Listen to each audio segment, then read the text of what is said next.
Okay, so I kind of decided to do, I guess, like a long and short version of what I usually do. So currently what I'm doing is slapping the valves, and then basically going to assemble the heads today already. I already measured the valve height, make sure everything's right. As you can see here, it's already dull, so the driver's side head is already ready for assembly. I already cleaned it, cleaned the valve decks to make sure there's no debris. Put a little bit of WD-40. So now what I'm going to do is basically install the valve seals, as you can see, and basically go on from there. Basically I have the shims there, already measured it. So what I'm going to do now is basically install the, like I said, valve seals, and basically go on from there. Okay, so I already installed the first valve, as you can see, cleaned everything, installed the valve seals, and finally have the first exhaust valve installed. I will say it was a pain, being the first valve I have installed, but it only took me about 5 minutes, which isn't that bad. I know people are able to do it faster, but learning to use this tool, a pneumatic one would make it easier. I just didn't have the budget to go that much, so just missing 7 more valves for the driver's side cylinder head. For the passenger one, I still need to check piston to valve clearance, just make sure. I don't think it's going to crash, but just in case. Okay, currently have 6 out of the 8 valves of the driver's side already installed. Just missing 2 more, and I guess I finished the cylinder head.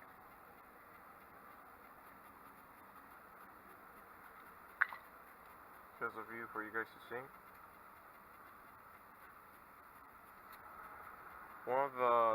One tip I would suggest anyone using this valve spring compressor is to use some WD-40 on here and here, and it'll make it a lot easier. Since it won't be running dry, it's a lot easier to compress the spring by hand than it was when it was dry.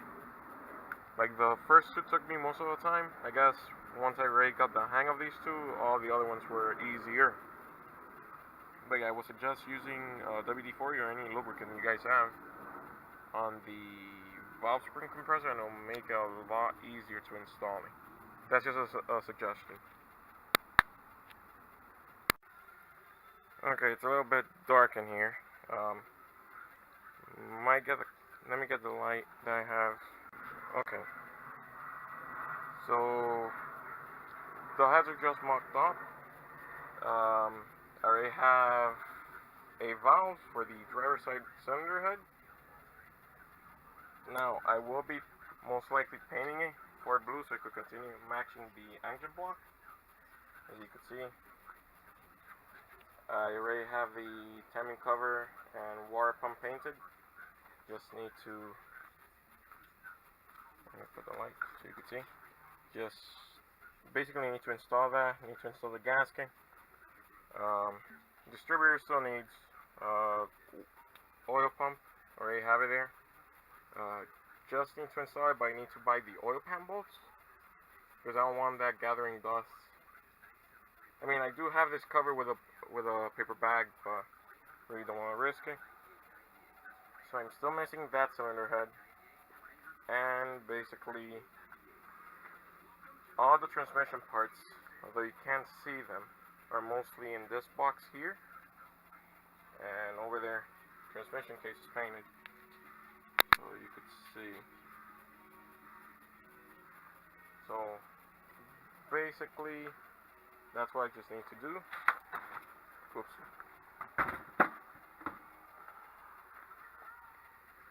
I'm just going to use the stamped rockers. Just need to make sure that the valve springs I bought, not the valve springs, the push rods I bought are the correct one, the correct length. But once that's done, it's just put the gasket. Still need to check the valve for the piston to head clearance, but for that I'm going to need to buy two, what are they called? The lifters. I make solid ones, so I could make sure that the pusher's correct. Once that's done, the engine block, literally the long block minus the intake manifold, is all done. I won't be pore matching the intake. I wanted to, but from what I've read, pore matching doesn't really give you that much power. Now, if you're pouring it completely, yeah, it will, but right now the budget doesn't give for that much. So my build is for 300 at the engine. So hopefully this is about 270 at the rear wheels. Hopefully. Similar combinations I've searched online do 276 and about 300 and something foot-pounds. Might be exaggerating numbers, don't know, but I think that's usually what these engines produce. Future upgrades will include better heads, but other than that, the engine's getting there. Yeah. So you guys can see, I just need to check basically the space between the connecting rods. Just make sure they're within spec. I know the end play of the crank is good. Engine spin's good. It just has a lot of assembly lube. So I'm going to cover it up. And basically tomorrow I'll take off these heads. Probably clean them up a bit, as in using acetone to make sure it doesn't have any grease. Sand down the paint that the guy from the machine shop put, and paint it for blue.